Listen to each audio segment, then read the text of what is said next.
What's going on, guys? Welcome back to #AskGSM here today, episode 531 for January 31st, 2024. I am Graham GSM Matthews. Hope you guys are doing well and having a great week so far. And it's crazy to think the month is already over. It's already January 31st. The last 2 weeks have breezed by. I recorded last week's episode 2 weeks ago. So if you sent in a question from 2 weeks ago, I'll try to answer it here today on the show. But that is why we had a pre-tape show last week. I was in Tampa and Orlando for Royal Rumble week. And it was a great time, a very exhausting week. I'm just now kind of catching up on sleep and on work and stuff like that. It really is like, especially the longer I go away for, and the Disney stuff was separate from the Royal Rumble stuff, obviously. They were two totally different things that we merged into 1 week just because it was more convenient and they were in the relatively the same area anyway. But it's like you spend the week going into that week busy because I have to prepare for going away. Being away is busy, and it's not really a vacation. It's really just a lot of work, and, and enjoying the Disney stuff was amazing. I really enjoyed the week. It was a very fun time, but it was a very busy period as well. And then coming out of the week, I'm also busy kind of catching up on stuff, catching up on sleep, not being fucking exhausted and stuff like that. So it's like a span of 3 to 4 weeks, like a whole fucking month of just busyness, and more busy than usual, really. I mean, it's busy anyway, but kind of going into the week of and coming out of a week like that is just pure chaos. So I appreciate you guys bearing with me through all the content, specifically here on the channel with hashtag. Like I said, we pre-taped the show last week, 2 weeks ago, so we're back on track this week with episode 531. If you want to send in a question to the show, you can do so by tweeting me on the Twitter machine at WrestleRant with the hashtag AskGSM. Find me on Facebook as well, facebook.com/graham.gsm.matthews. Drop a comment on the post I usually put up on Tuesday nights, if not on the wall itself. And last but certainly not least, drop your question down below in the comment section in this very video. I'll include your question in next week's edition. At Mike, it does it from 2 weeks ago. They sent this in. For last week, didn't record live last week, so here we are. And if they're not relevant, I won't answer the question. Most of these questions are relevant from 2 weeks ago, and then we'll kind of get back on track with the questions for this week. His question was, why do you think WWE hasn't brought Matt Cardona, formerly known as Zack Ryder, back to WWE, if he's doing so much better on the indies? I think you kind of answered your own question. I think part of it is that he doesn't want to go back right now. I do think there will come a time where he will want to go back. Maybe when he's starting to die down in the indies and he's not doing as well business-wise. I mean, Matt Cardona, I've been a big fan of his for a long time. He deserves all the credit in the world for going to the indies and not really signing with a major promotion full-time. Cody Rhodes left WWE on his own in 2016 and ended up signing with Ring of Honor full-time in 2017. He did work in Ring of Honor and TNA and other promotions, New Japan as well. Without signing a full-time deal, Matt Cardona has done that as well. And Matt Cardona was an Impact for a good period of time, but he is largely right now bouncing around from indie promotion to indie promotion, making probably a lot of money. And he said at one point making more money now than he was in WWE, which isn't really that much of a stretch. He was at the bottom of the card in WWE towards the end there. That makes sense. And why would he want to go to WWE where they kind of control his schedule? Granted, his wife is there, so at some point I think that would be an appealing part of the deal for him to go back to WWE, be back with his wife, maybe pair the two together. Her current character doesn't really go with what he would be doing in WWE, but maybe they can tweak his gimmick, which I'm not sure he would want to do. I talked to him 2 years ago, and he said, I asked him, would you go back as Matt Cardona or Zack Ryder? They would probably call him Zack Ryder because he was Zack Ryder for so long in WWE, but I would hope he would take the Matt Cardona presentation with him and not just go back to being the woo-woo-woo guy, which I loved 10 years ago. But in 2024, he would have to be what he's currently doing. Maybe a little bit died down. He's not going in there with a bloody fucking, face mask and shit on Raw. He would have to tone it down a little bit and more of a watered-down version of what he's doing right now on the indies. But still, I think if he were to take that character and do it in WWE, it would do well for itself. The funny thing is that on the indies, from what I've seen, including in TNA and NWA and stuff, he's like the sports entertainer guy. So you can't really do that in WWE because they are sports entertainment. Does that make sense? Like the JAS, which I thought sucked, but the whole point of the group in AEW was that they were like the epitome of AEW, or the antithesis rather of AEW. They were sports entertainers, not pro wrestlers, blah, blah, blah. That doesn't really work in WWE when that's what they are, if that makes sense. So I'm not really sure if he would have similar success with that gimmick in WWE. But at some point, I think he will go back. I'm kind of surprised that hasn't happened already. Having him as a surprise entrant in the Rumble last year or this year would have been cool. Didn't happen. Maybe at some point down the road. But yeah, he's probably not back there yet because he doesn't want to go back there yet. I'm not sure if they've reached out. He said no. I find that hard to believe. But maybe at some point he will go back to WWE. At Jordan Bailey from YouTube, their question was, who is the best final 3 men in Royal Rumble history? It will always be Batista, John Cena, and Triple H back at the 2008 Royal Rumble. It was cool when they did their taunts before going at each other. That's a great question. Obviously, some of the Rumble stuff now is outdated with the pay-per-view being a couple days ago, but we'll answer it anyway. That's the first one that came to mind for me, too. I've watched every Rumble. I don't remember every single Rumble vividly. Before the Rumble this year, we had watched, while we were away, like getting ready and stuff, I turned on some Rumbles in the background. I turned on the 09 Rumble. I turned on the 99 Rumble. I turned on the 2004 Rumble. Some Rumbles that we don't typically watch, I put on. Of all the Rumbles that I've seen, I would say probably that one. I fucking like the atmosphere in MSG for Batista, Cena, and H. And any one of them could have won. Batista wanted to face Umaga at WrestleMania. But he was very heavily in the World Heavyweight Championship mix at that point. Triple H wanted revenge on Randy Orton. John Cena just returned, also wanted revenge on Randy Orton. So any one of them could have won. They worked well together. They had great chemistry. That was probably the best final 3 in Royal Rumble history, I would agree. The other ones that come to mind, the 05 one had some pretty stacked people in there. Like, I don't remember who the last third person was. I think the final 4 was Ray, Edge, Cena, and Batista. Was it Edge, Cena, and Batista? I remember the final 2 more so than the final 3. So that probably isn't the best answer. 2018 had a great final stretch as well with, like, Roman Reigns, John Cena, Shinsuke, and I want to say Balor. So that was a great final 3. I think it was Cena, Roman, and Shinsuke. And Shinsuke eliminated both guys, actually. Not at the same time, but like consecutively. That would be up there from 10 years later. I'm trying to think of other great final 3s. In the 2020 Rumble, which was a great Rumble, the final 2 were Drew, Roman, and I want to say Orton. I think it was Edge. But like, I don't really remember Edge as much being in the final 3 as much as just Randy, or rather Roman and Drew McIntyre. So anyway, your answer probably would be the best answer. Batista, Cena, and Triple H from the 2008 Royal Rumble as being the best final 3 in Rumble history. The best final 2 would probably be Shawn Michaels and Taker from 2007. Although there's been a couple ones. Jericho and Sheamus had a great final stretch in 2012. Cody Rhodes and Gunther last year had a great final stretch among other people. But Shawn and Taker would be the best final 2. The best final 3 would be the one that you mentioned. Also, at Micah doesn't, by the way, I haven't organized the questions yet, so if you hear your question here and then again later without it being consecutive, that's why. Just been a busy week, obviously, like I mentioned. He said, is Shawn Michaels and The Undertaker the greatest... there you go. He literally just asked the question. Are Shawn Michaels and The Undertaker the greatest final 2 in Royal Rumble history? Well, we just answered that question, so there you go. Let's see. He asked me who my predictions would be for 1 and 2 in the men's and women's Royal Rumble. Obviously, it's already passed. His predictions were Sami Zayn and Solo Sikoa, and they weren't even in... I mean, Sami was in the match. He was 30, actually. Solo wasn't even in it. It ended up being Jimmy and Jay, which was great. The women's 1 and 2, you said Becky and Zoe. That would have been underwhelming. It ended up being...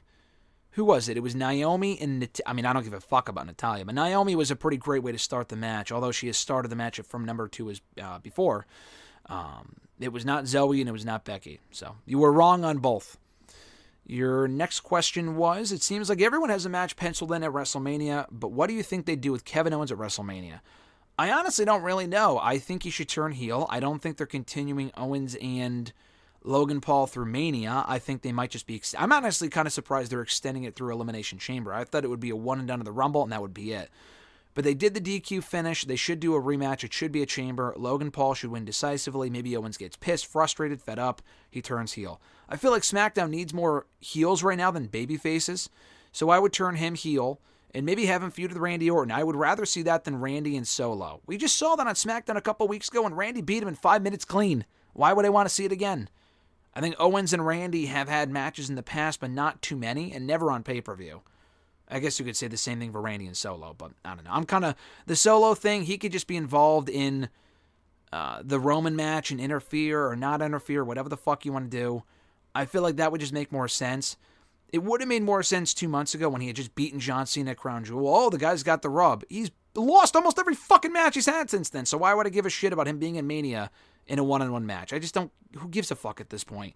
I think Orton and Owens would be the better fit for me, at least in my opinion. So that was it from 2 weeks ago. From last week on the YouTube video, Chris Wolf from YouTube, obviously, their first question was, he says, "Hey, Graham, hope you had an amazing experience in Orlando and Tampa last week. How was your experience at the Rumble, and was the crowd as muted at the stadium as it was on TV?" In my opinion, no. I have not watched it back on TV. I've watched certain parts of it back on Twitter and stuff. It sounded a lot more lively in the building. Now, they weren't going crazy for every entrant in the men's and women's Rumbles, but they were definitely more into it. I mean, I don't know. I was in the press box. I wasn't sitting on the ground or whatever, standing on the ground, so maybe I don't have the best viewpoint. I could kind of hear the noise going up, so I could hear the reactions to people. It sounded pretty lively to me. But sometimes these stadiums don't have the best reactions because they fit a lot more people than just like 12,000 people stadiums, if that makes sense, or arenas or whatever. So no, it did not sound as quiet in person to me as it did on TV, apparently, according to a lot of people. But that's just my viewpoint. His next question. As I mentioned a couple of weeks ago, music and entrances, I tried to merge the words there. Music and entrances help the aura of a character in pro wrestling. However, it hit me Saturday, and for a very long time, the WWE has the worst, most generic theme music in the business. Sure, Jey Uso, Cody Rhodes, Rhea, and Punk all have great music that involves the connection to the crowd, and Roman's music goes incredibly well with his aura. But other than that, not many guys and gals on the roster have theme music that really makes them stand out or feel like a star.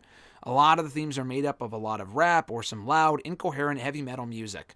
My question is, why does the WWE struggle to make quality theme music, and do you think AEW has the edge on them in terms of their music department? I think it's pretty even, because there's a lot of people in AEW as well who do not have memorable theme music like the top stars do. And you could say the same thing about WWE. The top stars have great music. Cody Rhodes, CM Punk, Rhea Ripley. Granted, none of those songs were done by Def Rebel. They were all, Cult of Personality, which is Living Color. You have Downstate for Cody. You've got Motionless in White for Rhea Ripley. But like Roman Reigns, Rollins, very recognizable theme music, both done by Def Rebel. But for literally everyone else, the music fucking sucks. I would agree. With a lot of those people, it's just not very well done. It's just they all kind of blend together. It takes a while for you to see the name screen, the Titantron, to realize, all right, that's who it is. And it's not a case of like, all right, they need something at the beginning of their song to recognize that's them. Like they used to put I don't know if Ricochet still has it, but like the Ricochet sound, which is fucking dumb. That and other people, they used to have like little things at the beginning to make it sound like, all right, like that's who it is. And I mean, in recent years when Vince was in charge, it was very silly. But like CFO had some great themes. A lot of people were saying the same thing about CFO. Oh, a lot of generic music. I mean, they also made a lot of bangers for Bobby Roode, loved Ricochet's music, Shinsuke Nakamura, Drew McIntyre, among others. Def Rebel, a lot of the songs are just not good. They're just not. So I think overall AEW might have a slight advantage. I'd really have to do a cross analysis to see which company has better music. Because like the great ones are great. The bad ones are bad. I think Shayna's music sucks. Becky still uses her CFO music. Bayley is Def Rebel. Her music is fine. Charlotte, they switched it over to Def Rebel. I don't think it's great, but whatever. Among other people. So I'd really have to do a cross analysis because there are a lot of people in WWE that still use their CFO music. Sami Zayn, Kevin Owens, among other people. Tommaso Ciampa brought his back. The Def Rebel version of Johnny Gargano's theme, is far inferior, which I don't really mind the theme, but the original version of it is way, way better. And he also said, on that same topic, I know there were a lot of people, or rather many people, who enjoyed the Rumble and the show overall, but I felt a lot of the stuff on the show really didn't land with me. I felt the Women's Rumble, save for Jade Cargill's cool spots in the ending 10 minutes, were sloppy and botchy. I didn't care much for the Fatal 4-Way because it was too predictable with the usual Solo Sikoa interference, even going as far as wearing the black hoodie he wore at WrestleMania, which was so fucking stupid. He went on to say, I actually liked the Logan Paul versus Kevin Owens match, and even though I can't stand the Triple H overbooking, I was really liking it until the ending, which I felt sucked the energy out of the stadium. The Men's Rumble was mostly boring with very little to no surprises, which I would not say that at all. They had a lot of surprises in the match. Maybe not like Stone Cold Steve Austin coming. This is me talking, by the way. I'll talk about that at the end. I'll go on with this question here. And he said, in the predictable route of Cody winning. Again, not that predictable. I thought Punk might win, but whatever. He said, so on a whole, I was very disappointed with the show, and I felt Triple H and the creative team went the basic and predictable way of booking the show. Do you think I made fair criticisms, and what were your thoughts about Hunter's section of the media scrum? I'll save the Triple H thing for a second. That's a whole other conversation. The show itself I liked. It wasn't a show where it was so great where if you didn't like it, I would say it's an egregious opinion. No, I saw a lot of people say it was a dud of a show. It was boring. I was there, so I have a different perspective of it. I enjoyed the show. It was a better Rumble than other Rumbles. Like the 2022 Rumble show was fucking terrible. Really overall, the men's Rumble and the women's Rumble. The women's Rumble I liked. The men's Rumble was terrible. I liked both Rumbles this year. I thought the women had a better Rumble match than the men. I liked the surprises. We had Andrade back. Again, that's not a surprise. That's because we read the fucking internet. Like, a lot of those people were not really surprises because we expected them to be there. But Naomi coming back was cool. Andrade was in there. Braun Breaker, Carmelo Hayes. They had a fair amount of people in both women, in both Rumbles. Liv Morgan coming back for the first time in months. Tiffany Stratton. They had a lot of people in both Rumbles. Jordynne Grace was definitely a surprise. If you're saying that was not surprising, then I don't know what you're talking about. That was a great surprise from TNA. I know there was a rumor earlier in the day, there might be a TNA person in the Rumble. I'm not sure a lot of people expected it to be Jordynne Grace. I thought that was really, really fucking cool. And even the TNA thing, I didn't really fully believe until we saw it, so I thought that was sick. Music and all with the TNA title, that was awesome. I enjoyed the show. We've seen better Rumble shows. We've seen worse Rumble shows. The overall show being predictable, I mean, that's fine. The women's Rumble, Becky could have very easily won, among other people. Liv Morgan could have won. Jade Cargill could have won. Bayley winning was the expected route, but not overly predictable. Same thing with the men's, too. I think a lot of people, myself included, were honestly kind of surprised Cody won because a lot of us thought Punk would win. So I wouldn't call that overly predictable either. Yeah, Logan Paul retaining and the Roman Reigns match were both predictable, but that's what we needed to happen. I didn't want Randy Orton fucking winning the championship. At least Roman defended, and the matches were good, so I don't know. I enjoyed the show for what it was. If you didn't, that's fine too. As far as the Triple H media section of the scrum from Saturday after the Royal Rumble, I'll definitely talk about this more in depth tomorrow on WrestleRant Radio because there's a lot to say because I was there as well. I mean, it was just not good. I mean, he handled that whole thing very, very poorly. I got other questions about this, so I'll talk more about it in a moment. But that was really where all eyes were on. The Cody and Bayley stuff was fine. I got asked a question here about me asking Bayley a question and whatever. I'll talk about that more in a moment in the Twitter portion of today's show.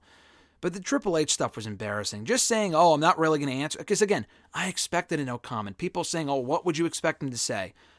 I have that same mindset as well, and I've said that before, but here's the thing. Sometimes, a lot of the times with situations this serious, you got to ask at least the question. You have to at least ask the question, even if he's going to say no comment. Now, it's more a matter of how he responds. Him just saying no comment, I would expect that. But he didn't say no comment. He kind of said that, but he also said, I would rather focus on the positives. And listen, we all would. I would love to just enjoy the Royal Rumble weekend and talk about the positives. The reality of the situation is he fucking ignored a very serious situation. And saying he didn't read the lawsuit is pretty stupid. If he's telling the truth, then your fucking father-in-law is involved in this thing. Why would you not read up on it? And two, why lie about it? That doesn't really make a lot of sense either. So for him to say that was dumb, for him to say just to focus on the positives was very, very, very weak. I understand what he's trying to say, but it's a very serious situation. It's not like you're talking about, this part of the Rumble sucked. Let's talk about the better parts of the Rumble. No, I mean, this is a situation that affects the company, the people who work there, specifically people behind the scenes. He's a head executive. He's running the company now creatively and in many other aspects as well. I mean, and he could have been involved, not in terms of being guilty, but in terms of being aware of this and this just coming out now. I don't expect him to say whether he was aware of it or not before it came out earlier last week, about a week ago. I don't expect him to say that. I don't expect this great shoot answer as far as his awareness of the situation and what they're going to do about it. Just saying everything possible is just so fucking generic. Give a specific, like Tony Khan should have as well, give us specific answers as far as, what's being put in place to ensure this sort of stuff won't happen in the future. I know it just happened, and there's apparently an internal investigation going on, which is great, but still, there should be more being done to kind of ensure this won't happen again. This is a very serious thing, and it's hard to support the company when they don't publicly address shit like this, and they don't do more to kind of ensure people, this is not how it is today. Yeah, the guy's gone. Great. Great, I'm glad Vince is gone. But Triple H was there when this shit was happening. Was he not aware of it? How does this affect Stephanie? Was she involved in it? Again, he could have just said no comment. My point is, I didn't expect this truthful answer, not in that realm anyway, not at that time and place. But he didn't have to say, oh, let's focus on the positives. That was a really tone-deaf thing to say. Very, very dumb. If that was me, I'm not a PR guy myself, I would have just had him kick off the scrum, address it outright, or not even do the scrum if you're not going to address the very obvious elephant in the room, the 1,000-pound elephant in the room. If you're not going to address it outright, it puts Cody and Bayley in bad situations to have to answer questions about it first. Have Triple H start the thing. I know they like to end with him. People like to hear what he has to say. No, you start with him. He addresses the situation, and maybe he'll get asked questions about it anyway. But he could just very easily say, we're aware of it. We will not take any more questions about it at this time. We are handling it internally, and that's all I can say. If they get questions after that, he gets questions after that. But to not just be upfront and transparent about it was also very much an issue. And it put Bayley and Cody in a very weak spot where they shouldn't really have to be asked about it. I'll talk about the Bayley thing in a moment, but like even Cody got asked about it, which is fine. I mean, he's one of the faces of the company. I get it. But like it should have been Triple H addressing it first and tackling it head on as opposed to just letting his talent take the questions first and then waiting for people to ask about it, as opposed to just addressing it and then moving on like Tony Khan did with the Jack Perry incident. Tony Khan should have done something similar with the Jericho thing at World's End. He didn't. He waited until he was asked about it. And the same thing here with Triple H. Anyway, Joe M. from YouTube, their first question was, what did you think of the way Grayson Waller and Austin Theory were treated in the Royal Rumble? They both did nothing in there and were tossed out in less than 5 minutes. If you needed cannon fodder in the Rumble, why not just give these spots to the likes of Akira Tozawa or Pretty Deadly instead of two guys with serious star potential? I didn't give a fuck at all. I like Grayson Waller and Theory. They were never going to win the Rumble. I mean, so here's the thing. If you're going to complain about them being in there for 5 minutes, whatever spots that they gave that, like, for example, if they did that to Carmelo Hayes, who I don't remember how long he was in there for, people would complain about that. Or if they did that with Braun Breaker instead of Grayson Waller and Austin Theory, or this guy or that guy, people would complain about that. Not everyone's going to be in there for 20 minutes. I really don't give a shit. Theory and Waller aren't really doing anything of note right now on SmackDown anyway, so who gives a fuck if they're in there for 10 minutes, 5 minutes? It's not like they were eliminated in 30 seconds. I don't even remember who they were eliminated by. So, no, that didn't bother me. I don't really give a shit. I like both guys. Grayson Waller getting to cut a promo when he first came out was cool enough. They were never going to win. I mean, it would make zero sense if you're like, oh, we got to get fodder in there. The issue is that they did that shit last year. They had people like Otis in there, and I like Gable, but like the Prophets and fucking Elias. Like, these people are never going to win the Rumble. Why the fuck are they in the Rumble? That makes no sense. I'd rather have Grayson Waller and Theory in there who are higher up on the pecking order than losers who are just going to get chucked out in 2 seconds. It would make no sense from a storyline standpoint for someone like Akira Tozawa or Pretty Deadly to be in the Rumble instead of Waller and Theory just to protect Waller and Theory. They've not been protected at all. Who gives a shit if they're in there for 5 minutes? Your second question, did you see the Toni Storm-Deonna Purrazzo feud, or rather, do you see the Toni Storm-Deonna Purrazzo feud leading to a double turn? The crowd seemed far more into Toni than they did Deonna in their segment last week. I wasn't really thinking about that. It could be.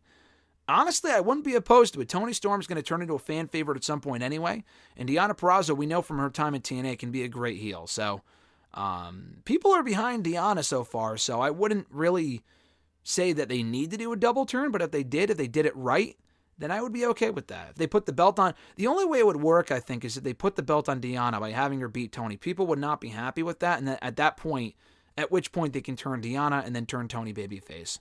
So, I don't know if that's definitely going to happen, but I wouldn't be opposed to it if it was done right. Moving on to the Facebook questions, Noel from Facebook, their first question was, do you see Liv Morgan versus Rhea Ripley at WrestleMania and saving Becky versus Rhea for SummerSlam? I don't see that happening. I think they've been building to Becky and Rhea for long enough where they might not want to wait until SummerSlam. But Liv and Rhea would be a great Mania match. My only issue with that is, what do you then do with Becky? Does she face Nia Jax again? I mean, I guess. They never really resolved that feud. Nia beat her. They could do the rematch of WrestleMania. Becky would obviously win. It kind of feels like, I would say it's a waste of Becky, but at the same time, they protected Nia. She's been booked well, and Becky was involved in a fucking 6-woman tag team match last year at Mania. So at least a singles match that isn't for a championship and isn't a multi-woman match would be better than having her be in a fucking battle royal or some shit. So I would actually be in favor of doing Rhea and Liv. Maybe, honestly, Liv can win and then Rhea gets the belt back soon after to do Rhea and Becky at SummerSlam. I don't know. I would be totally okay with it. I've made that quite clear in the past. And then saving Becky and Rhea for SummerSlam. I would totally be fine with that, but I get the feeling that they are doing Becky and Rhea at WrestleMania. What then happens to Liv Morgan, I have no clue. Probably involved in the tag team title match for the millionth time, like anyone gives a shit. Next question of theirs, do you think that we will get Jade versus Bianca at SummerSlam? That, I think, has a higher chance of happening at SummerSlam than Rhea and Becky. For the sole reason of, I think it's too soon to do Jade and Bianca at WrestleMania. I know Bianca doesn't have an obvious Mania match, but people have posed this question. What if we got them in a tag team match? Bianca and Jade. I think Jade's going to Raw, so I don't know how that would work exactly. But it's not like they haven't, gone against the brand split rules recently, regardless, so who gives a shit, I guess. But I think it's too soon to do them one-on-one at Mania. I would have them team up at Mania, and then maybe they can build to a one-on-one match at SummerSlam to give it more time to simmer, give it more time to build to. I'd be totally down for that. So I think Jade and Bianca is a pretty safe bet for SummerSlam if they don't just save it for WrestleMania at some point down the road. But there's a decent chance it could happen for sure. Moving on to the other Facebook questions from Christopher L. His first question was, why does Triple H continue to push acts in NXT like Gallus, No Quarter Catch Crew, and Metaphor? Gallus' main problem is that they never stand out and are incredibly bland and one-dimensional with no personality or character. You could say the same thing for the No Quarter Catch Crew, except Gulak and Dempsey stand out for how technically gifted they both are. Metaphor is just an annoying stable that offer nothing in my opinion. So why is Shawn Michaels firm on constantly pushing these groups despite them not really standing out and Noam Dar being stuck doing the polarizing Heritage Cup gimmick? I've said before, I don't give a fuck about Noam Dar. I never really have. He's a good wrestler. There's really never been any point where I was like, yeah, push Noam Dar. The guy's like incredibly entertaining. I think that the shtick is cringy, like the whole awkward. Maybe it's like the Andy Kaufman thing. Maybe that was like the idea of what they want him to do. Maybe it just doesn't work now, like in 2024. I don't know, but I'm not really a Noam Dar guy at all. Metaphor does suck. I think Oro Mensa, rather, that's how you pronounce his name. Oro Mensa, I think Lash Legends improved. Jakara Jackson's fine. I think Oro Mensa's good. The group is okay, but they're constantly on the show. It's just not funny or entertaining. Like you said, they're a heel stable. They're not really supposed to be like fan favorites, but yeah, I think the group sucks. With Gallus, they're not really pushed. I mean, they're kind of just on the show to put over other people, and that's been the case now for a while. So I like Gallus. They're hard-hitting bruisers, but yeah, they're not really entertaining, but I'm not really sure they're supposed to be. So at least all three guys are good workers. They are bland. I think they would die a death on the main roster, but right now in NXT, they're kind of being used to put over other people. That's fine. Same thing with No Quarter Catch Crew. I'm not really sure what you're talking about as far as, they're being pushed. What fucking match have they won on television? I can't recall a single match they've had on TV. I think it's a great use of all guys involved that gets them on the show. Whenever they are on the show, they get quality matches. And at least half of the guys, according to you, have talent and are somewhat entertaining. So that's better than, the entire group being a fucking waste. So I wouldn't say they're being pushed because they're barely on the show. And when they are on the show, they're really just kind of losing. So I think it's a fine use of all those guys because it gets them in a group together. When they are on the show, it gets them more exposure. And they're good wrestlers. If they're competing for the NXT Championship, different story. But until then, I wouldn't really worry about that. His next question. Which of the two do you think has more of an upside and brighter future in WWE? Austin Theory or Grayson Waller? I think I've answered this question before. I'm going to say Grayson Waller. I feel like Waller has more of a ceiling as far as not being a world champion. But Theory, the only reason I'm going with Grayson Waller, because they are very similar. Why I'm saying Grayson Waller instead of Theory is because they've tried a Theory before. And part of it is on him, but he might be a guy now where the booking has hindered him so much between the U.S. title runs and the Money in the Bank bullshit and all this other stuff, where people just do not see him getting beyond a certain level. Grayson Waller has not been around that long to where you can still rehab him and make him a bigger deal on the show and put him in the main event mix and stuff like that. You totally could. So I think Grayson Waller of the two, he could be a Miz-esque main event heel.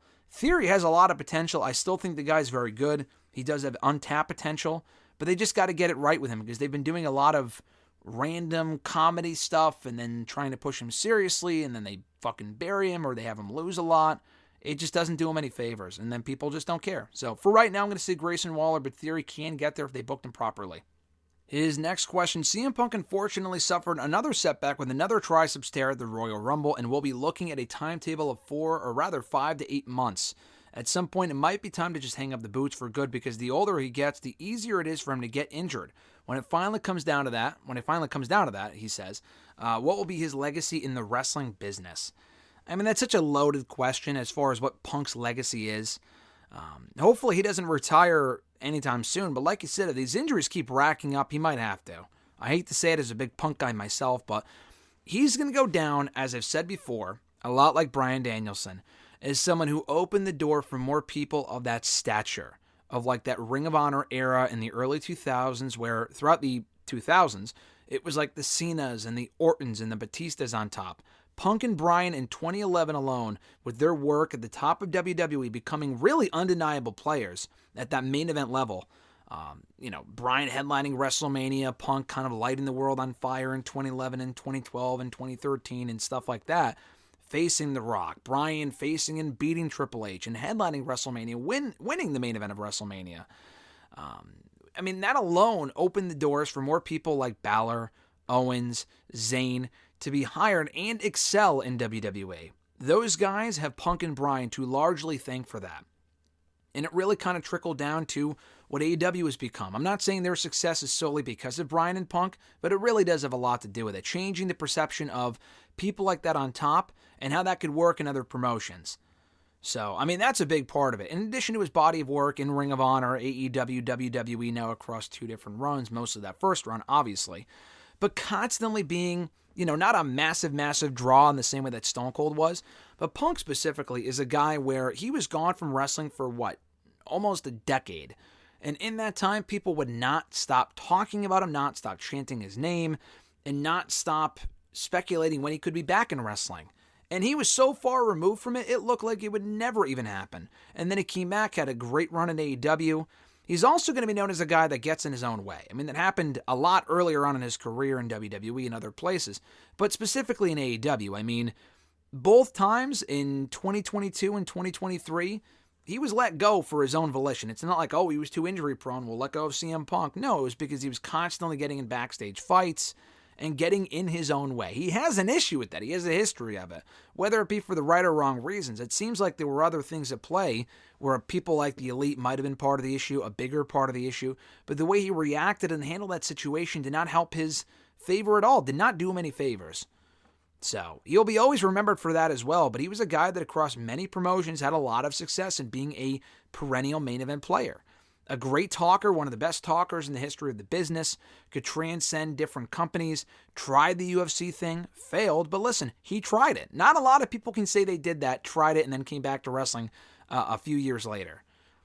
Just a guy that will have that fan base no matter where he goes, whether he retires or not, has brought those fans with him. Not a guy that people stop caring about. He was a guy that has been over anywhere he has gone in the past 10, 15 years. And had success in a lot of different promotions on top. So I feel like that's a big part of his legacy. His next question, which of the two is the more complete package, Kevin Owens or Sami Zayn? He asked me this question a week or two ago about Triple H and Jericho. With these two, I'm more inclined to say Sami Zayn because I feel like Zayn's mic work has improved a lot in the last 10 years that he's been with WWE. Owens was always the better talker. He's still a great talker. But I feel like Zayn can go in there and tell... Owens can go in there and tell a great story, too. They're really very similar in a lot of respects. You could say Owens and you wouldn't be wrong. I want to say Zayn, though. I feel like his, what's that word? Not coup de grace, but like his... Man, I forgot the term for it. But the best work of his career came during the Bloodline stuff. He proved he could be a great heel and a great babyface as well. Owens can do both too, but Zayn can go in there, have an amazing match, excel at every single aspect of the card, do anything they want him to do. Owens can go in there and have a great match as well. But I don't know, for whatever reason, I feel like Zayn is just, he will never be the guy. Owens will never be the guy either. But I just feel like with Zayn, he's such a great babyface, but he also proved he can be an amazing comedy guy, a great heel as well, a good manager, excel at the mid-card, tag team level, main event level, and people will always be behind him. You could say the exact same thing about Owens. I don't know, there's just something about Sammy where he has that certain it factor about him. Not that Owens doesn't. Owens is outstanding. But I just feel like with Zayn, he feels like more of a complete package. Whereas with Owens, the only thing I could say about Owens compared to Zayn, he might lack in the in-ring department compared to Zayn. I feel like of the two, Zayn might be the better in-ring wrestler. Owens has had a lot of great matches, but I feel like there's been a lot more matches from Owens that were disappointing than Sami Zayn. There's been a lot of, I can't really think of many Sami Zayn matches that were disappointing or not at least very good. There's been a handful of Owens matches in WWE, whether it be some of the Jericho matches, the AJ Styles matches, some of the Rollins matches, that were good, but not as great as we probably thought they could be. With Zayn, almost every single match he's had in WWE, NXT included, has been great, good to great to amazing, and some match of the year contenders as well. So I'd probably would go with Zayn for that sole reason. That might give him the slight edge over Owens in my opinion. And then his last question, which pro wrestling show has the best theme song? It's got to be Collision. What other show even comes close? The Raw theme is better than the one that they had previously, but it's still like generic rock. It's Def Rebel bullshit, unfortunately. It's not a real song, so no.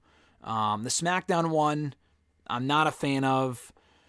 NXT, what even is NXT's theme song? Like the dun dun dun dun, like it's not an actual like song. It's like a bumper song. I like that one. The main song I don't really love. Dynamite I've always liked. Dynamite, boom, like that whole shit. I think they've always had a good song. But Collision, how can you go wrong with fucking Saturday Night's a Good Night for Fighting by Billy Joel. Is it Billy Joel or whoever it is? I get the two mixed up. Oh, God, who is it? Now I got to look it up here on the show. If it's not Billy Joel, I kind of forget who it is, but I listen to it all the time. I get him mixed up with someone else. Oh, let's see. I'm looking it up as we speak. I probably should have paused this, but whatever. Saturday Night's all right for Elton John. I said Billy Joel. I get Elton John and Billy Joel mixed up all the time. Yeah, Elton John. How can you go wrong with Saturday Night's all right for fighting? That's the one intro. I always skip the intro of every wrestling show that I watch, but that is one I will watch. Actually, you know what? I take that back. As great of a song as that is, the new best theme song in wrestling is Cross the Line for TNA. They just brought it back from 2008. Fucking great nostalgia and a great song to boot. Man, that is a perfect song. I got to go TNA. But Elton John, Saturday Night's all right for fighting is a very close second. Now moving on to the Twitter questions first from @RebornAgain. Their first question was, John Ritland, check him out on YouTube and on Twitter and YouTube. Real Honesty with John Ritland does great work. Anyway, like I said, his first question was, so which Rumble match from this past Saturday do you feel was better overall and why? Like I said earlier, I think the women's one was better, was stronger overall. I thought it was a very, very good match. People have said it was the best women's Rumble they've ever done. It's kind of hard to argue against that. They had great surprises from Jade and Liv, Naomi coming back, the Jordan Grace thing, among other people. No legends, but we've had enough legends where I don't really give a fuck about like Trish being in there again, or Tori Wilson, or God forbid Kelly for the millionth time. Who gives a shit? The people they did bring in were great. It was well structured, very botchy, like Christopher said earlier.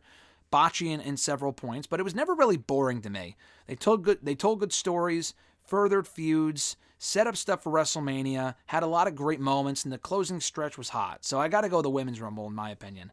His second question, so with Punk out and Rollins' knee not being in great shape, to say the least, who would they have or who should they have face Rollins and very likely take the title from him at WrestleMania? I still say Gunther as the Intercontinental Champion. It's too late to take the title off of him, so to have him lose the championship now or to have him lose it on Raw would just be stupid. I feel like that would be very dumb. At this point, he should go into WrestleMania as the Intercontinental Champion, do a Warrior Hogan type situation, and Gunther wins. Rollins, I don't think at this point, with how injured he is, should not walk out of WrestleMania with the title. And then as far as Gunther goes, I wouldn't have him relinquish that championship either. He's held it for this long. Someone should beat him for that belt. I don't want a Samoa Joe situation. I don't want an Asuka situation where they've gone undefeated for so long, held the belt for so long, and then they just give it up. I feel like that'd be very dumb. He's been champion for almost 2 years. He's got to lose it to somebody. So you're probably asking, well, how can he be the world champion and the Intercontinental champion? He defends both belts. Like kind of Keith Lee did for a little while there. He also gave up his championship, which I wasn't happy about back in 2020. But I would much rather they defend the belt like Jay Lethal did in Ring of Honor. WWE doesn't do that often, but I'd much rather see that than having him vacate it. Becky Lynch did that when she won both belts at WrestleMania 35. She was defending both championships, albeit for not very long. She lost the second SmackDown Women's Championship a month later to Charlotte Flair. But still, I'd rather see that than him just give it up. So I still say Gunther. You could say Drew or Sammy. We've seen Rollins face both guys multiple times and beat them both. Jey Uso, same thing. So the Gunther match is fresh. They already planted the seeds unknowingly for it right before the Royal Rumble on Raw. That post from Sports Illustrated saying, oh, that's going to be the match of Mania. Obviously, it wasn't until Punk got hurt, and now it is. It could be. So I still say Gunther. How they set it up, I don't know, because Gunther cannot be at Elimination Chamber. From what I understand, he can't travel outside of the country for right now with the whole U.S. and U.S. citizenship thing. He can't compete outside of the USA. So I'm not really sure how he can win a chamber match if he's not a part of it to earn that opportunity at WrestleMania. They could figure something out, but I still say Gunther. If they want to do a triple threat with like Drew and Sammy, that ain't main event in WrestleMania. It's not. And that really sucks for Rollins. I still think Rollins and Gunther, title for title, can main event WrestleMania. That's what I would do. His next question, or no, it's we'll go to @Uwagu first and then back to John, because again, these questions are out of order on my timeline. I haven't organized them yet, and I apologize. But @Uwagu91, their question was, with the Judgment Day making it very clear to R-Truth that he isn't one of them, do you see Awesome Truth ending the tag team title reign of Finn Balor and Damian Priest? I do. That kind of seemed clear to me on Raw, because DIY lost, the Creed brothers lost. Unless one of those teams works their way back up the ladder to a tag team title opportunity, I just don't see them. I don't see them going with any other team to end Balor and Priest's reign than Awesome Truth. Now, do they wait until WrestleMania? Do they do it before then? And do Balor and Priest face each other at Mania? Like, what do you do? I think it's going to be Awesome Truth, and honestly, I'd rather see you go to DIY or whatever, or the Creed brothers. But the Awesome Truth thing with Truth being so over right now, you can't really go wrong with that. That might feel like the proper payoff to that program. Because I've been asking for weeks, how do you blow off the program between Truth and Judgment Day? And that, to me, would probably be the way to do it. Miz and Truth ending the tag team title reign of Finn Balor and Damian Priest. So that's what I would do. Back to John, back at Reborn Again. His third question was, the Punk injury made me think of the various ages of talent in multiple companies and how a lot of wrestlers don't have much in-ring time left. Is there anything any of these companies can do to combat or solve this, or is it just part of the game? I think with Punk, the guy's just older and he's injury prone, clearly. He had one televised match, and he was injured in the first 10 minutes. So it's not like he's out there wrestling every single week. Rollins getting her, the guy wrestles a lot. He probably really should not wrestle as much as he is. He probably should not be on the house shows. And that's the thing. If they're older, they shouldn't be competing all the time because they are more susceptible to injuries. People like Joe and even Sting. The Sting stuff, that can be, he hasn't gotten injured apparently, but like with Sting, the guy's doing a lot of crazy shit. He probably should not be doing that. And I think the mindset, one person said on social media a few days ago, a lot of these guys, I think it might have been Stevie Richards, like a lot of these guys want to prove they can still go. So they'll go out there and like go balls to the wall, go all out, and then they get hurt. So, just don't do that, certain people, Edge has been wrestling fairly regularly recently, but, he hasn't gotten hurt. He got hurt in 2020, but he really hasn't been hurt a whole lot. And then Jericho barely gets hurt, and he wrestles a decent amount as well. He never really gets hurt. So some people are just more injury-prone than others. The certain style has something to do with it. Doing crazy shit at a later age is probably not smart. Sting. But beyond that, there really isn't a lot that you can do. Some stuff is just, it happens. It's part of the game, like you said. And that just kind of comes with the territory. You are bound to get more hurt, like I said, as you get older in wrestling, and just in general. But definitely in wrestling when you're constantly putting your body on the line and shit like that. But I wouldn't say, oh, they're 45, that means they should retire. Bobby Lashley's 45. That guy never really gets hurt. And he's out there killing it, as other people are at his age. So the age does have something to do with it, but I wouldn't just say, oh, because they're older, that means they should wrap it up. And I'm not saying that's what you're saying either. But as far as what you can do to combat it or solve it, just wrestling a little less, making them more part-timers to kind of close the margin of error for injuries. That would be wise, but beyond that, just not being dumb, not doing anything dumb, and Punk's not doing anything dumb. He took one move and got hurt. He's just fucking injury prone. He's just very brittle, apparently. But that's just shit that happens. At Iwagu91, back to them, their next question was, Shawn Michaels feels that Braun Breaker is not done in NXT. What do you think of that? I call bullshit. He's just saying that because he does not want to let go of Braun Breaker. He knows the time is coming, that Braun Breaker is main roster bound. He has got to have known that for the last year. Braun Breaker could have been called up a year ago and would have been just fine. I mean, he lost the NXT Championship after a fucking year, and there was really nothing for him to do after that. He's faced and lost to a lot of people in the last year since he dropped the NXT Championship. It is time for him to move on. Now, the only thing I think he could be legitimately referring to is the fact that, he and Baron Corbin are still part of the Dusty Classic. They could very well win, or at least, they're probably going to win on Saturday and become the Dusty Classic winners. They could very well go on to win the tag team titles as well. That probably might be what he's referring to, but he's going to have to hurry that shit the fuck up and put the belts on him now because he's definitely getting called up before long. So I would watch out if I'm Shawn Michaels, but no, he's done it. He's done it all. He hasn't been the North American champion or like the tag team champion. Doing the tag team stuff has been fun for him and Corbin. They work well together, but that doesn't mean he needs to stick around and do the North American thing. Like, he needs to move on to the main roster as soon as possible. He's been overdue for a call-up for quite some time now. His next question, do you see Nick Nemeth becoming TNA World Champion? I do. When he gets his opportunity, probably at Slammiversary, I see him winning and becoming TNA World Champion. I feel like that's only inevitable. At Kyle Rochelle 19, their question was, is anyone interested in Jay versus Jimmy at WrestleMania? I'm not interested in Jimmy Uso, he says. I want to see Jay versus Gunther at this point. Jimmy's too goofy and not serious enough to face Jay. Jay is super over and Jimmy feels to me like an afterthought. Listen, no lies detected. No lies detected. They are doing Jay and Jimmy at WrestleMania. They would not have broke them up if the idea was not to do that match at WrestleMania. They even said this in an interview last year, that Jay and Jimmy is the match they want at Mania. They themselves want to face each other at WrestleMania. That's why we never got the match after SummerSlam, because they're waiting until WrestleMania. That's why they're in separate shows. So you're just going to have to deal with it, as I will, and I'm sure it's going to be a good match, but guess what? You're 100% right. Jay at this point is in a far greater league than Jimmy Uso. Jay is probably better than Jimmy anyway. But Jay is connected with the audience, he's been booked better, and he's lost a lot of matches, but he'll go in there and have a great match and people won't give a shit if he loses because he's just so over. People love Jay Uso. Jimmy Uso is a fucking lackey. I know that's his gimmick, but the guy comes across like a lower mid-carder to me. Jay is basically a main eventer at this point. I would rather see Jay hold gold, like you said, face Gunther for the Intercontinental Championship, maybe even win. So Jay and Jimmy is not really the match at Mania, but it is the match, so we're just going to have to deal with it. Hopefully Jay wins and we can move on. They don't really have to drag this out any further. I would say this.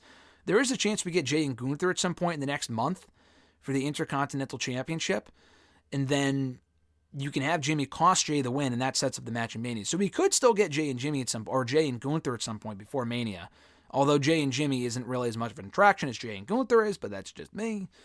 And maybe they can kick off the show like Brett and Owen did at WrestleMania 10. Probably won't be as good of a match, far from it, but hopefully Jay can win and we can move on. Next question from at Wheeljack83, Jeffrey. His first question was, does the federal government or law enforcement need to investigate the legal complaint by Janelle Grant? Also, why do you think Triple H was not coached better for his answers on Saturday night? So this is what I was referring to earlier as far as the Triple H portion of the scrum. I don't know. As far as the government getting involved, I don't really... it is a very serious situation, obviously. It made national headlines for WWE on a week where it should have been all about the Royal Rumble and their big Netflix deal, and then this shit drops, and I'm glad it did drop, obviously, but they timed it that way on purpose because they knew all eyes would be on WWE, and that's not a good look for WWE, and they really want to clear this up, and if they do, getting rid of Vince was the first step. They have to address the culture within the company, make sure everyone involved is gone, anyone that was aware of it, let it happen, was okay with it, shit like that. So that's the next step, I would say. As far as who else gets involved, it was a lawsuit, so currently it doesn't sound like they need to get the police involved. There should be an investigation. But as far as law enforcement, currently, no, because a lot of it is just some really, really bad stuff. But it sounds like stuff that, I'm not a legal guy, so I don't want to speak out of turn here. It sounds like stuff that was technically legal, but highly, highly, highly, highly immoral. Even way more than the stuff that came out about Vince in 2022 about like the NDAs and stuff. No, this is pretty fucking bad. Like, it's pretty bad. Was he doing illegal stuff? Yeah, I guess. I don't know. It's hard to say. I mean, the guy belongs in jail, in all honesty, for a lot of the shit that he's done. He's just a disgusting human being. But, like, if it is a legal activity, if it does qualify as a legal activity, again, I'm speaking out of turn here because I'm not a legal guy, then they should absolutely get the law enforcement involved. It doesn't sound like they will, though, because it's not to that level. It's just more of a case of WWE should be held accountable for letting this shit happen under their watch. All this sort of stuff where, you know, it was going on for years and she agreed to do it and she agreed to the money because she felt if she spoke out about it, she can get in a lot of deep shit. I mean, that's how a lot of these situations go and why people don't speak out in certain, like the speaking out movement and stuff like that. So I don't know where it falls as far as the government goes. I don't think the federal government will get involved. It was filed in Connecticut. So hopefully there is some sort of an investigation to figure out what happened here, who was involved. They should not be part of the company because it's fucking gross and it's disgusting. So that's really the key here, and that should be the next step. I don't think Vince gets arrested. I think he's gone from the company and he's not coming back, thankfully. But as far as getting him arrested or John Laurinaitis, I mean, I don't think that's going to happen. But it depends what else comes out about this and what wasn't included in the NDA and stuff like that. I mean, they probably should get involved, at least the law enforcement, but I don't know. I don't really know what the legal precedent is here, so I'm not 100% sure. As far as the Triple H thing from the media scrum, I mean, you're 1,000% right. I said this earlier. I think the PR team is great. I've worked with the PR team at WWE a lot. I don't know if this falls on them or if Triple H is someone else doing this sort of stuff for him, like that he works with specifically.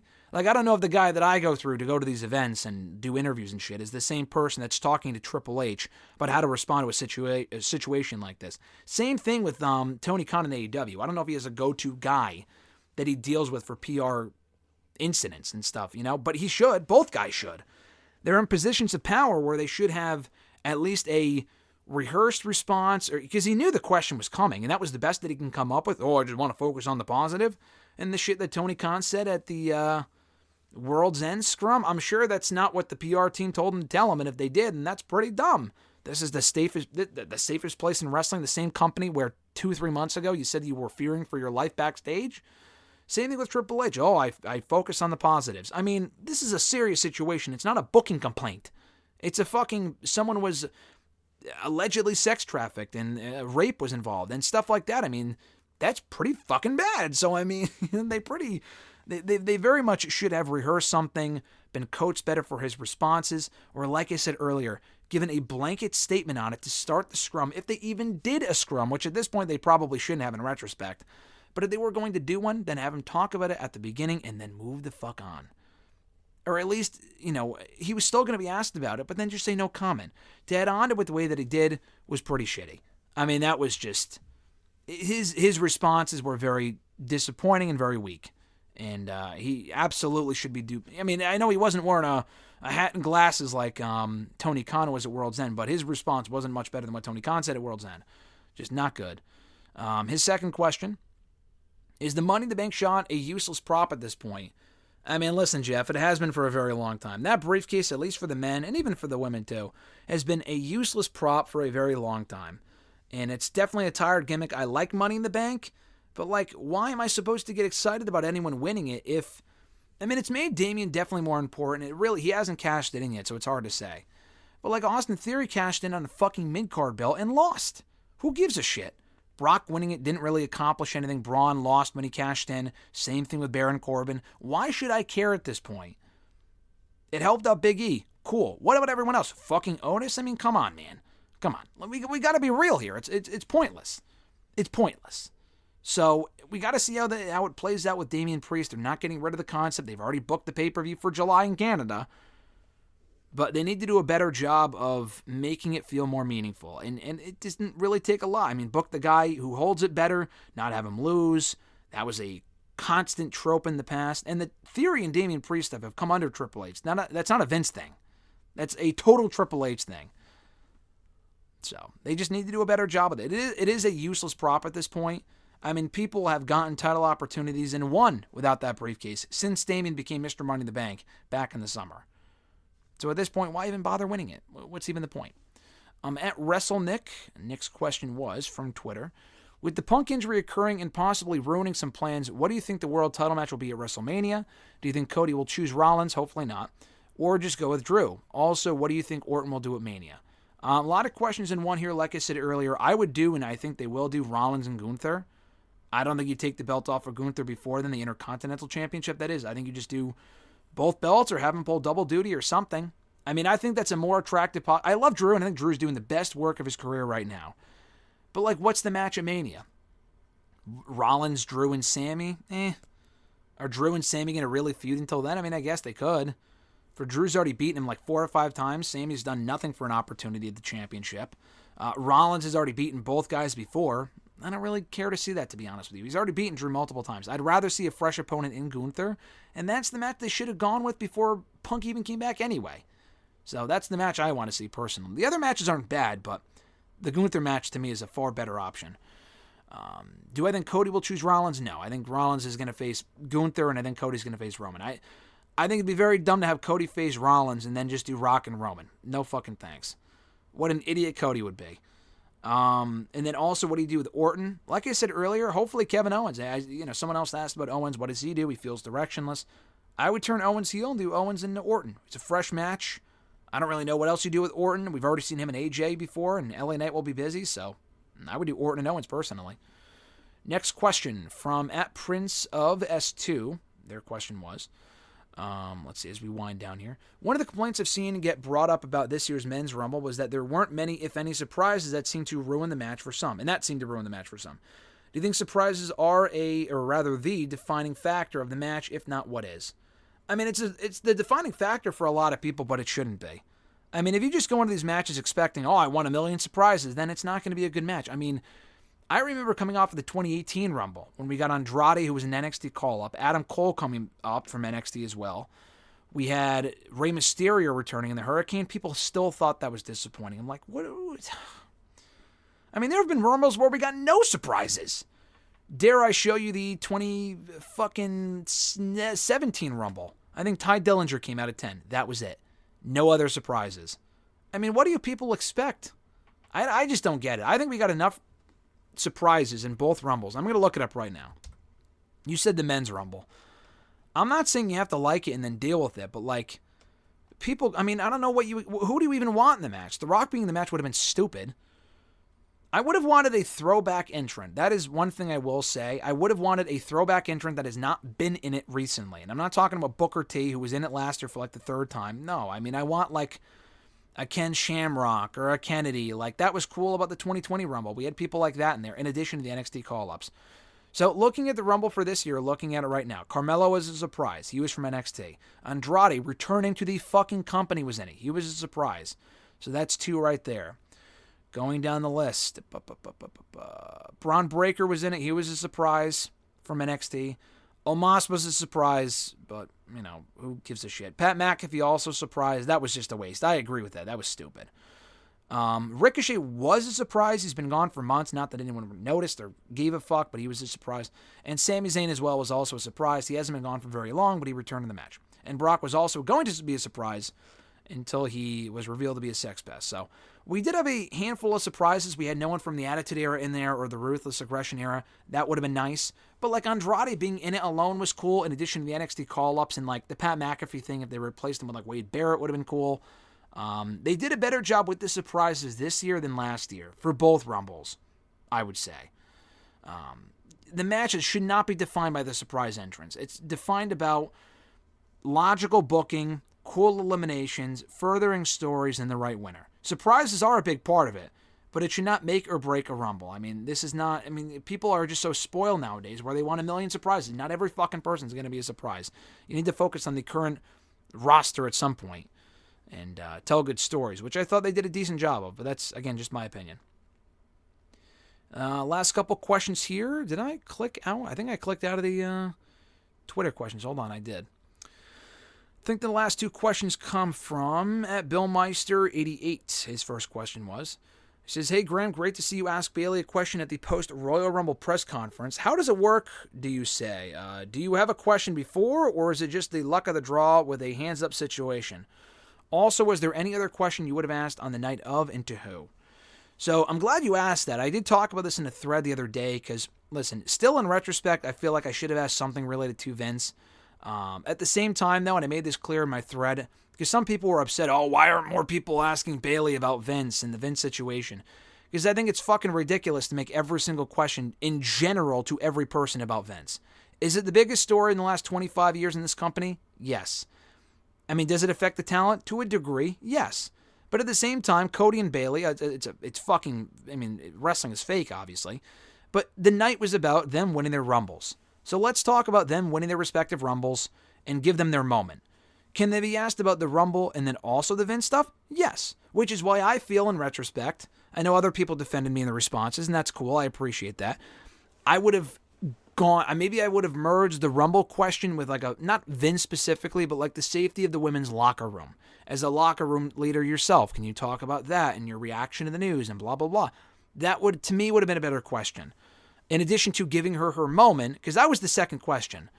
And that might have been more appropriate in light of the circumstances. Normally, it probably wouldn't even matter. And like I said earlier, for the third time I'll say this again, I feel like Triple H should have opened the press conference, because by opening the press conference, you get the Vince stuff out of the way immediately. And then maybe Bayley and Cody wouldn't have been expected to be asked about it, or at least it would have taken the pressure off of them to answer it. And they weren't going to give no comment answers. Bayley wasn't asked about it. Cody was, and he gave a very good response. So the thing as far as how they work, and I've never talked about this like on the show before or just publicly, but I'll give you some inside baseball here, because I've been to a lot of these press conferences for AEW, but a few for AEW, but a lot of them for WWE in the past year or so. Basically, how they work is they will call on hands, not immediately. So like when Byron goes, oh yeah, this person over here, 9 times out of 10, they've already picked out who they want to ask the next question. Maybe as a time saver, I don't know. The person who will ask the question already has the mic in their hand. That is how it works. Do they pre-screen questions? A lot of people wonder, oh, WWE gives them questions to ask. No, they don't. The question that I asked was not given to me by WWE. WWE does not even tell us ahead of time, hey, do not ask about this stuff. And from what I understand, and AEW is the same way, there has not been anyone who has asked about anything, unless it's been incredibly disrespectful, which has not been the case so far. There's been dumb questions. But even with the dumb questions, they invite those people back. But with the, no question to me has been super disrespectful to the point where it's been worthy of anyone getting kicked out or not being brought back. Everyone that has been there has been there. Everyone's been brought back. I have not heard anything about anyone being banned from the press conference, not being allowed back, blah, blah, blah. No question is pre-screened. No question is given away. To me, anyway. Maybe, and the other, I would say the other media people, most of them have not been given questions to ask. Now, they have had past press conferences, maybe at Fastlane or whatever, like athletes and shit like that. I'm sure they were given questions to ask, because they probably, I've watched the press conferences before not being there thinking, how would this athlete even know about this? They probably have no fucking clue what's going on. They were given a question by WWE to ask, and they got their, media attention from that. Cool. Beyond that, though, a lot of them are questions that people ask from themselves. Like the Triple H stuff at the end, I wasn't really overly thrilled with. I feel like for Triple H, like I said, every question to him should have been about the Vince thing. Just because people should have responded saying, listen, the positive thing, again, these things are very difficult. They're a lot tougher than people think, because you have to come up with questions on the fly. You have to listen to what they're saying and then respond to it. You have to have a conversation with these people. You can't follow up. Someone else has to follow up. It's not a back and forth. I ask my question, the person responds. Most of the time, that's it. I don't get a rebuttal. Maybe someone else can ask the rebuttal question. So these things are difficult. With the Bayley thing, as far as that specific instance, I felt uncomfortable asking a question. I speak for everyone for the most part. Everyone, for the most part, that weekend, media-wise, felt uncomfortable about the entire weekend. We're covering a wrestling show. Cool. It's a fake sport. Who gives a shit? We're there to enjoy ourselves, do our work, do our job, whatever. At the same time, though, there's this very dark cloud surrounding the weekend that it's hard to ignore. I just don't feel... It doesn't even really matter who was up there aside from Triple H. Your other part of your question was, if I could ask a question to anyone else, who would it be to? It would be to Triple H. Asking about the Ronda Rousey thing, she tweeted about Bruce Pritchard earlier in the day. Can you shine some light on that? What the fuck was going on there? I mean, he's not going to talk about Vince, but can you at least talk about that? I mean, was Vince still feeding his ideas through Bruce Pritchard? What is his status with the company? What is Brock's status with the company? Even if he given no comment, it would still be good to ask, because these are important questions. So those are my questions for those people. And some of those questions don't come to my mind until after the press conference is over, and I have more time to think about it, and we're not stuck in the moment. That happens a lot to me personally. That environment is not my forte. I'm still trying to improve. I appreciate the feedback and constructive criticism. And sometimes I will ask when I'm there. I'll tweet, what do you guys want me to ask? Like, seriously, what do you guys want me to ask? And I'll try to make a point to include it if I think it's a valid question, or if it hasn't already been asked. But like with the Bayley thing, I honestly didn't raise my hand for Bayley. You guys know from listening to this show for a while, I'm a big Bayley fan, and Bayley's one of my favorite wrestlers in the entire company. I did not want to ask her a question. Rick, who preceded me, shout out to Rick, by the way, Rick Uccino from Cage Side Seats, among other outlets. He's fantastic. He does amazing work. He had told me before the show he wanted to ask Bayley a question because he interviewed Bayley a couple weeks ago. He had questions lined up, and thankfully they gave him the first question. And thankfully it was about the Rumble win, and it wasn't about, what are your thoughts on Vince? Like, that would have been fucking stupid. And that the first question to me, to Bayley, should not have been about Vince. I don't think any of the questions to Bayley really should have been about Vince. I mean, yeah, she's a female in the company, so it does apply to her to a certain extent and the safety of the women. But like I said, I probably would have rephrased it that way. I'm not speaking for anyone else. The first question, Rick's question, was great. My question, I could see why people would have an issue with it. I still regret asking what I did. I would rather do something a bit more important. I thought I had a decent question. It could have been better. Just my opinion. I appreciate the positive feedback and whatnot, but I also understand why people would have wanted me to ask something more serious. I totally get it. But back to my original point, I did not raise my hand for Bayley. They actually, during Bayley's response to Rick, someone tapped me on the shoulder and asked, or not even asked me, they said, you got the next question. I said, okay then. I think they come to me largely, because they know they trust me with a microphone. I don't always ask the most insightful questions. I understand that. I think I ask good questions. And they see me as, I hate to say safe, but they see me as someone who might ask a safer question. In that situation, I didn't really feel comfortable asking anyone a question aside from Triple H, considering the circumstances of the weekend. Other people can ask whoever they want, whatever they want to whoever they want. That's not really my responsibility. I'm just talking about me here. And I knew, being the second question to Bayley at the start of this press conference, I would get heat for asking about anything but Vince. I just felt like it was disrespectful to Bayley to focus on anything else but her big moment. But again, that's just me. I still would have changed my question in retrospect and maybe phrased it a little bit better and maybe included something about the safety of the women's locker room, because that is an important topic. And they've done that in the past as far as how this stuff works. Some people will raise their hand, they'll go to someone else, but they'll know that this person raised their hand, and they'll go to that person next. They go to people I think that they know will ask good questions that they trust. And I mean, it's not like Brandon Thurston, for example. I thought Brandon Thurston, Seahawk, Cameron, and John Alba all asked great, insightful questions to Triple H about Vince. And it's not like those people won't be invited back. Brandon Thurston's asked about Vince, respectfully, at 3 or 4 different press conferences and is there every single fucking time. So it's not like he won't be invited back because of that. And I respect that and I appreciate that. So yeah, they see these people as, it's not just, these people are going to ask softball questions. No, they know those, like they knew John Alba was not going to ask a softball question to Triple H. They went to him anyway. So that isn't always the case. With Bayley, they might have felt that I would have a better question for Bayley than I would for someone else. I don't know. They also know I work for Bleacher Report. It's a bigger outlet, and that's part of it as well. They go with the bigger outlets. And they also go with people they know will have good questions and they trust.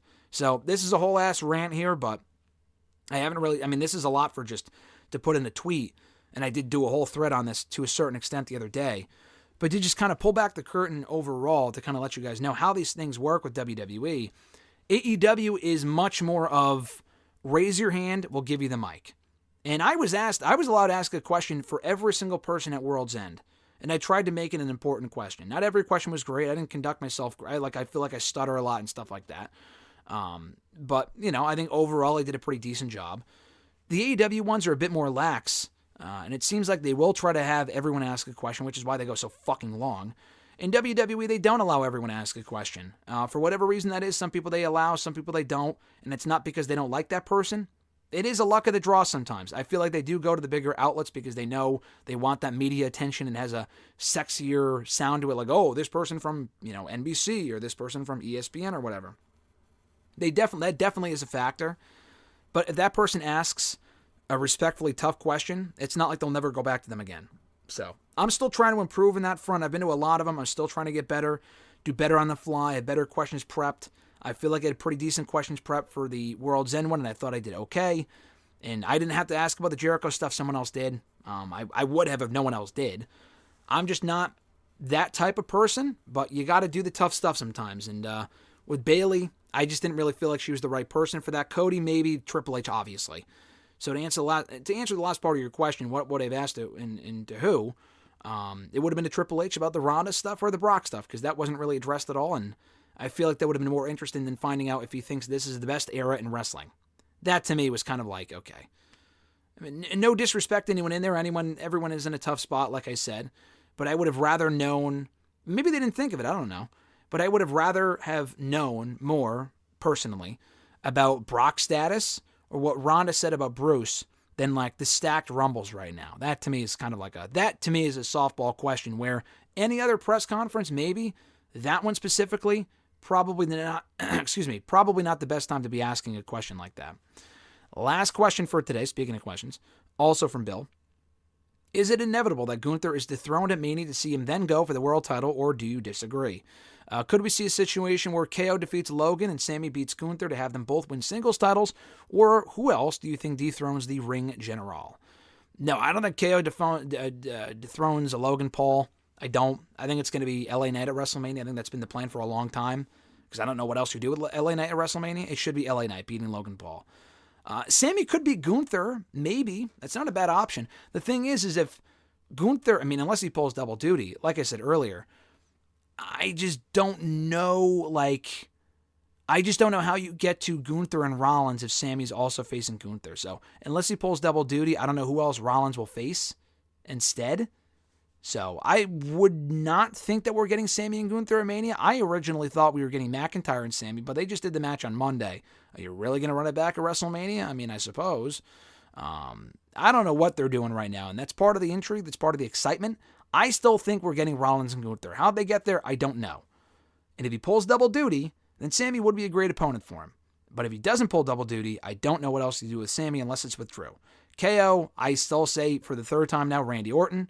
And I think Logan Paul will go to LA Knight, and they'll have a United States Championship match. So, I think Gunther will dethrone Rollins. I don't think I would say Gunther gets dethroned at Mania if he doesn't face Rollins. Then maybe. Depending on his opponent, he could be beaten at Mania. It depends by who. Hopefully it's the proper person. But I just don't know who else you have Rollins face at Mania for the World Heavyweight Championship. And don't say Cody Rhodes. And that's going to do it, guys, for today's edition of #AskGSM, episode 531 here today for January 31st, 2024. Over an hour of audio. Longest episode in a couple of weeks, because I originally went over an hour 2 weeks ago, but then I separated the episode up into like 2 different episodes, so I didn't have to record last week, which worked out well. Because if I did do that last week, I don't know when I would have recorded, because I had no fucking time when I was away. So it worked out well. But we are back on track this week. Thank you guys, as always, for sending in questions. I appreciate it. Be sure to like the video, drop a comment, share the video, and subscribe to the channel for more daily content.